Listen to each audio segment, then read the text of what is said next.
여러분 만나서 반갑습니다.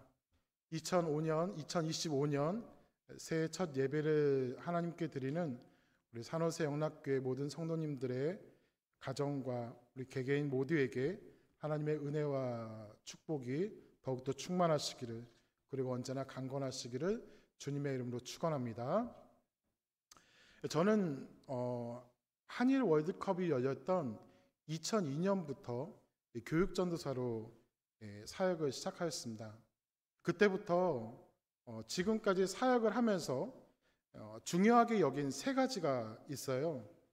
그때부터 지금까지 계속 이것을 중요하게 여기고 있는데요.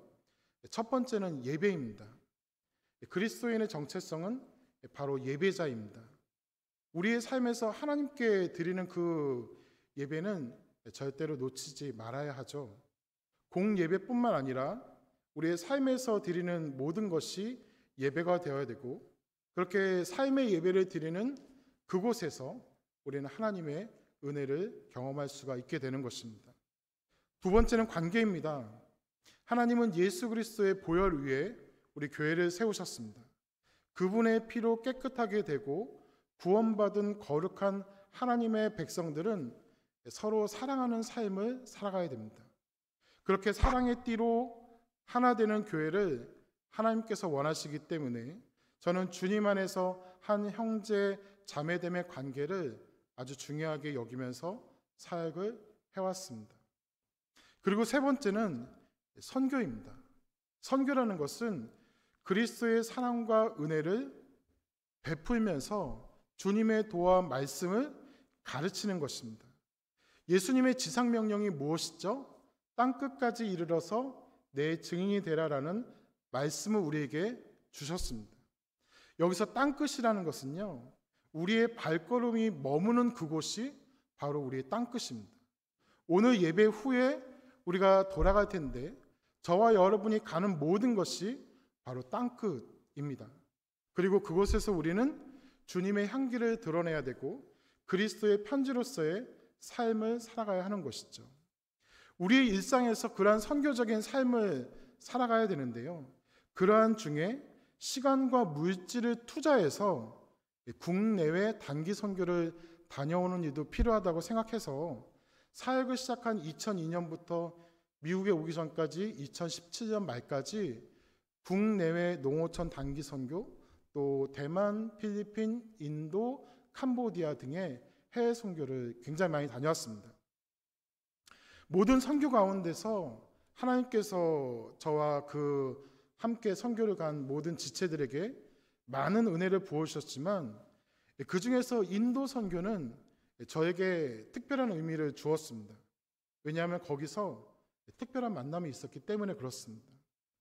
인도의 수도인 뉴델리에서 서쪽으로 이동하면서 선교를 하였는데요, 인도의 가장 서쪽인 콜카타, 예전에는 캘커타라고 했었는데 그곳에서 아주 특별한 두 명의 흔적을 발견했습니다. 한 명은 마더 테레사라는 사람입니다. 아시죠, 여러분? 마더 테레사라는 사람이 그 콜카타라는 지역에서 죽음의 집이라는 곳을 설립을 하고 죽음을 앞둔 사람들, 특히 치료를 받지 못해서 죽을 수밖에 없었던 인도의 가난한 사람들을 헌신적으로 돌보았던 마더 테레사에 대한 기록과 그 뒤를 이어서 헌신적으로 돌보고 섬기는 사람들을 보면서 감동을 받았던 기억이 있습니다. 그리고 또 한 명은 윌리엄 캐리라는 인도 선교사인데요, 이 사람은 인도 선교의 아버지라고 불리었던 사람이었습니다. 그리고 그의 묘비를 방문하였는데요, 그의 묘비에는 오늘 설교 제목과 같은 글이 적혀 있었습니다. 하나님으로부터 위대한 일을 기대하라. 하나님을 위해서 위대한 일을 시도하라. 조금 의역하면 하나님께서 주시는 특별한 은혜와 도우심과 인도하심을 기대하고 사모하는 삶을 살아가라.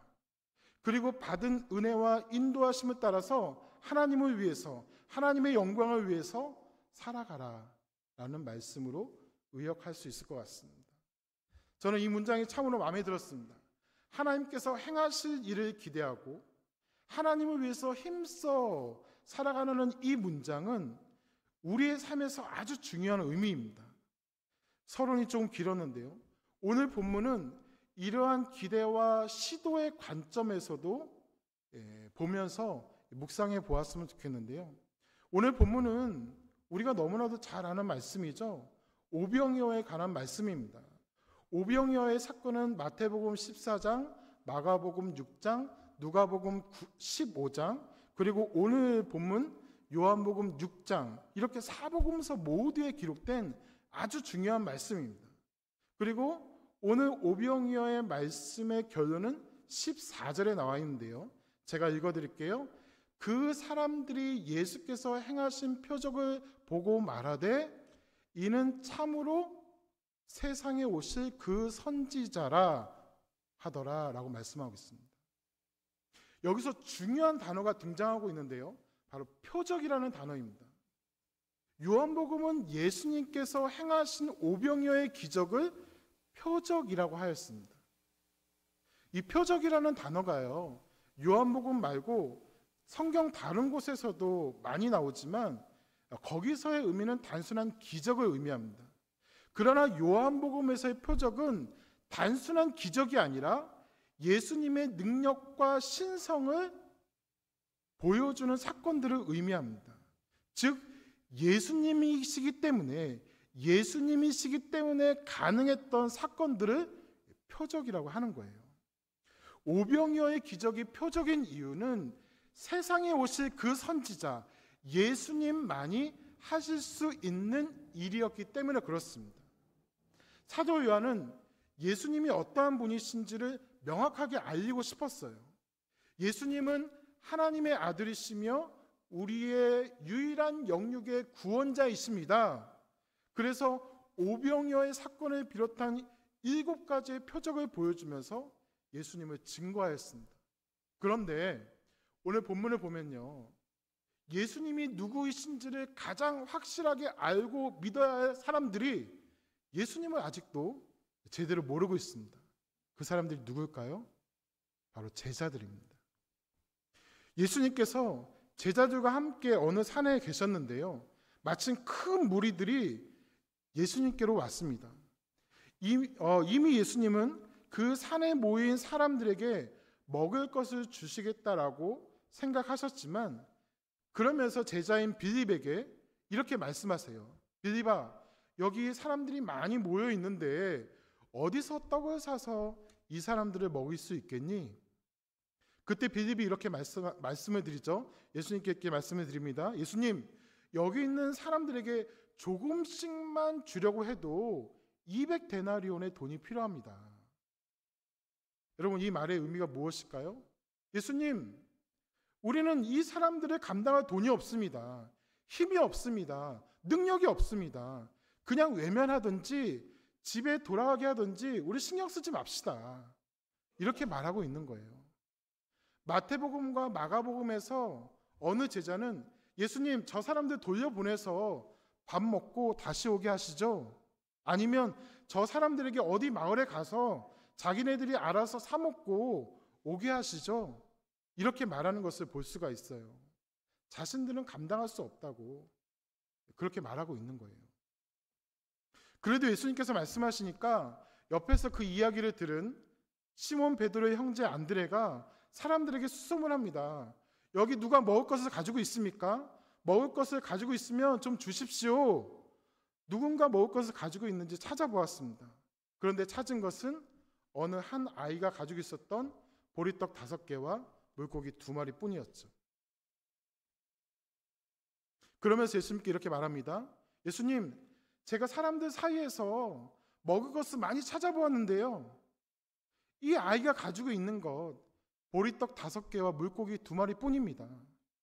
그런데 이것 가지고 무엇을 할 수 있겠습니까? 소용없습니다. 우리는 아무것도 할 수 있는 게 없어요. 이렇게 말하고 있는 거예요. 여러분, 빌립과 안드레는요, 현재의 상황을 아주 잘 파악하고 있습니다. 빌립이 재빨리 계산해 보았어요. 이 사람들을 먹이려면 200데나리온 이상의 돈이 필요해. 그때 당시 한 데나리온이 일꾼의 하루 품삯이었습니다. 그러니까 200일을 일해서 열심히 일해서 가질 수 있는 돈이 있어도 이 사람들을 다 먹일 수 있다고 장담할 수 없는 상황이라는 거예요. 우리는 돈도 없고 사람들에게 그 큰 돈을 거두려고 해도 과연 이 사람들을 위해서 어디서 먹을 것을 사며 어떻게 할 방법이 없다고 그렇게 말하고 있는 거예요. 안드레도 마찬가지죠. 혹시 몰라서 사람들 사이에서 먹을 것을 찾아보았지만 이 아이가 가지고 있는 이것밖에 없습니다. 그런데 이것 가지고 무엇을 할 수 있겠냐는 거예요. 그렇죠, 여러분.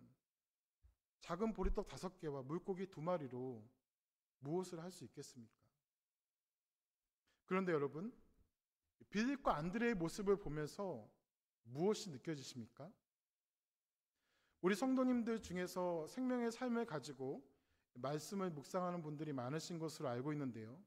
오늘 본문이 기록된 요한복음 6장 앞부분을 보면 예수님의 오병이어의 표적 전에 3가지의 표적을 더 보여주셨습니다.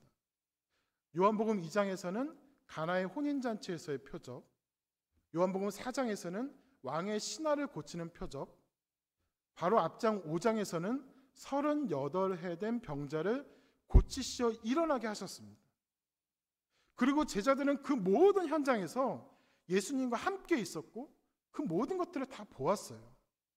사람들이 지금 예수님께 이렇게 많이 나왔던 이유도 예수님께서 병자를 고치는 표적을 보았기 때문이라고 본문 2절은 말씀하고 있습니다.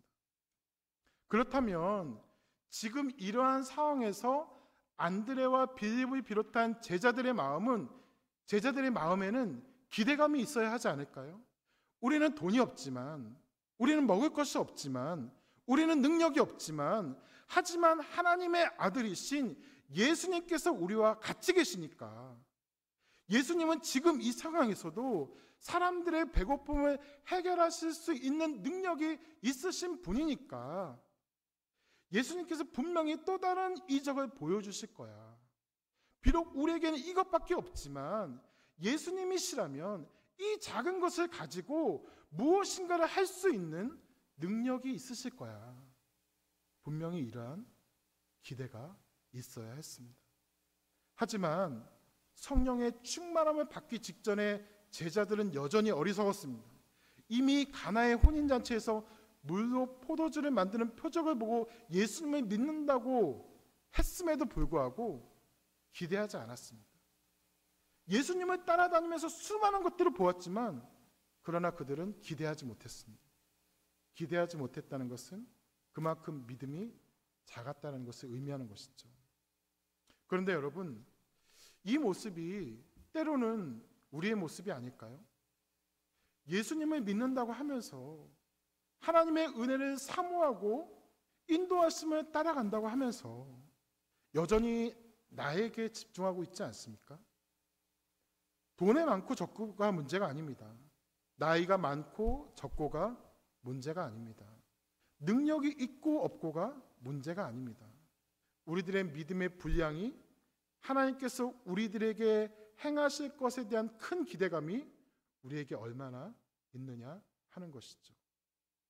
시편 23편에 보면 우리가 잘 아는 말씀이 나옵니다. 시편 23편 1절에 보면 여호와는 나의 목자시니 내게 부족함이 없으리로다 하는 다윗의 고백이 나오죠. 여러분, 다윗이 이 시를 지은 때는 다윗이 목동이었을 때 지은 시가 아니라 다윗이 왕이 된 이후에 과거를 회상하면서 지은 시라는 의견이 많아요. 다윗이 왕이었을 때 다윗에게는 많은 물질이 있었습니다. 군대도 막강했습니다. 다른 나라의 조공을 받을 정도로 나라가 부강하였고 모두가 다윗을 부러워했습니다. 그러나 다윗은 자신이 가진 것으로 인해서 자신에게 부족함이 없다고 하지 않았습니다. 내가 돈이 많기 때문에 부족함이 없다. 나는 사람들이 상상할 수 없을 정도로 막강한 권력과 무력을 가졌기 때문에 부족함이 없다라고 하지 않았습니다. 다윗은 하나님 때문에 부족함이 없었습니다. 나의 목자이신 하나님께서 자신과 함께 하시기 때문에 자신은 모든 것을 승리할 것을 믿었습니다. 다윗에게는 하나님께서 나의 목자가 되시니 자신의 필요를 채워주시고 항상 쉴만한 물가로 인도하시며 원수들에게서도 보호해 주실 것이고 나를 항상 선한 곳으로 인도해 주실 거라는 기대감을 가지고 살았기 때문에 이러한 고백의 시를 기록할 수 있었던 것이죠. 우리도 마찬가지입니다, 여러분. 하나님께서 나에게 풍성한 은혜와 축복을 부어주실 거야. 하나님께서 나를 도와주실 거야. 목자이신 예수님께서 언제나 나와 나의 가정에 동행하시며 나를 인도해 주실 거야. 성령님께서 나에게 능력을 주실 거야. 우리가 잘할 수 있도록 축복해 주실 거야. 우리 교회가 하나님의 도우심과 인도하신 가운데 승리하며 부흥하며 하나님의 나라를 확장하는데 그게 쓰임을 받게 될 거야 하는 기대감이 저와 여러분의 마음에 항상 있어야 됩니다. 그래야 하나님을 더욱 믿고 의지하며 나아가게 되는 것이죠.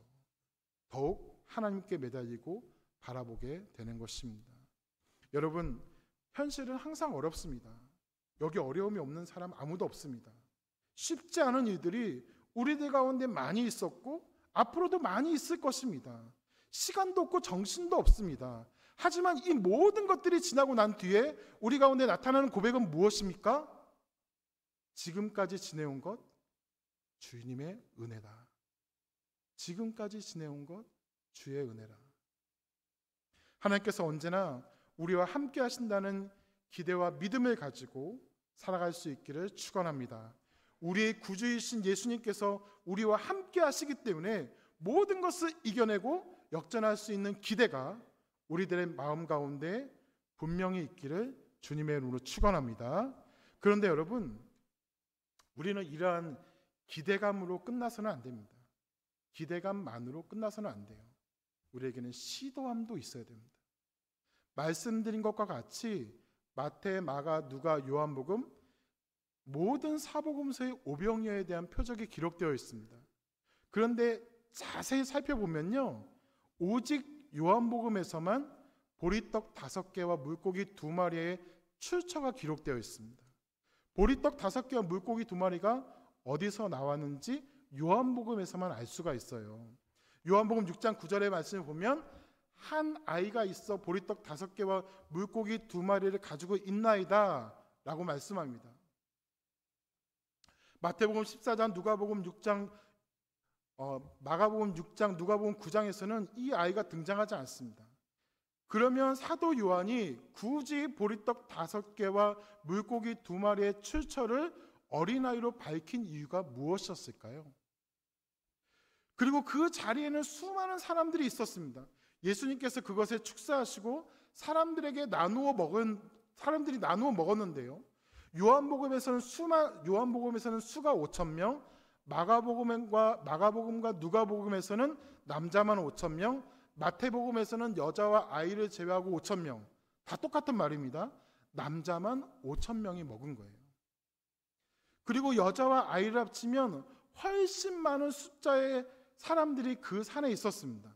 그런데 먹을 것을 가지고 있었던 사람이 정말 그 아이 하나밖에 없었을까요? 그리고 그 아이가 가지고 나온 이 보리떡과 물고기는 이 아이에게 작은 스낵박스 정도였습니다. 보리떡은 바게트빵이나 식빵같이 큰 덩어리빵도 아니었고요. 송편같이 작은 떡이었습니다. 물고기도 참치나 삼치와 같이 커다란 물고기가 아니라 멸치나 미꾸라지 정도 되는 아주 작은 물고기였습니다. 이 아이도 보잘것없는 무명의 사람이었고 이 아이가 가지고 있는 것도 사실 정말 보잘것없는 것이었습니다. 하지만 요한은 이 아이를 통해서 보여주고 싶었던 것이 있었습니다. 그것은 이 아이만 예수님이 누구이신지를 분명하게 믿었다는 거예요. 거기에 수많은 사람들이 있었지만 심지어 제자들도 예수님에 대한 믿음과 기대가 확실하지 않았지만 하지만 이 아이만큼은 예수님에 대한 분명한 확신이 있었다는 것을 보여주는 것입니다. 이것을 나누면 나는 당장 굶을 수밖에 없지만 내가 가지고 있는 것은 정말 보잘것없는 것이었지만 있다고 말하기도 부끄럽지만 다른 사람들은 어디에 분명히 꿈쳐두고 있겠지만 그러나 나는 예수님께 드린다. 왜냐하면 예수님이시라면 이 작은 것으로 분명 큰 일을 행하실 거야라는 믿음과 기대감이 이 아이에게 있었기 때문에 그렇습니다. 예수님이시라면 분명히 이 작은 것으로 우리를 먹여주실 것이라는 믿음이 있었기 때문입니다. 그래서 그 아이는 시도할 수 있었습니다. 드렸던 것이죠. 여러분, 우리에게도 이 아이와 같은 모습이 있기를 바랍니다. 나는 시간도 없고 능력도 없고 리더십도 없고 말주변도 없고 돈도 없고 재능도 없고 건강도 없고 자꾸 없고에만 집중하지 마시고 없고에만 집중하면 나는 할 수 없다는 결론에만 이르게 됩니다. 우리는 없는 것에 집중하는 것이 아니라 더욱 예수님께 집중해야 됩니다. 나는 없지만 예수님이 해주신다는 믿음을 가지고 그분께 나아가야 되고 기도해야 되고 시도해야 됩니다. 움직여야 합니다. 할 수 있다고 분명하게 선포하며 주님을 위한 위대한 일을 하기 위해서 일어나야 합니다. 다른 사람들을 통해서가 아니라 나를 통해서 일하실 것을 기대하며 나아가는 것이죠. 여러분, 윌리엄 캐리가 인도 선교를 할 때 그가 넉넉한 상황이었을까요? 그가 건강하고 안전한 상황이었을까요? 많은 사람들이 그를 돕고 따르며 재정이 많았기 때문에 하나님을 위해서 위대한 일을 시도합시다 하면서 자신 있게 이야기했던 것일까요? 그렇지 않습니다, 여러분. 윌리엄 캐리가 대장 되신 예수님을 믿고 의지하고 기도하며 나아갔기 때문에 그는 시도할 수 있었던 것이고 우리에게 시도하라고 말씀하고 있는 것입니다. 빌립보서 1장 20절에 바울은 이렇게 고백합니다. 나의 간절한 기대와 소망은 아무 일에든지 부끄러워하지 아니하고 지금도 전과 같이 온전히 담대하여 살든지 죽든지 내 몸에서 그리스도가 존귀하게 되게 하려 하나니라고 고백하고 있습니다. 빌립보서는 바울의 옥중 서신이죠. 감옥 안에서 빌립보 교회 성도들에게 쓴 편지입니다. 감옥에 갇힌 상황에서 아무것도 할 수 없는 그러한 상황에서 바울의 간절한 기대와 소망은 언제나 그랬듯이 나를 통해서 예수 그리스도가 존귀하게 되는 것이었습니다. 언제나 그리스도를 높이는 것이었습니다. 언제나 주님을 증거하는 것입니다라고 고백하고 있습니다. 그리고 그는 감옥에서도 항상 기뻐하며 주님을 위한 삶을 시도하는 것을 멈추지 않았습니다. 어떠한 악조건이 있다고 할지라도 끝까지 주님을 위한 삶을 살았습니다.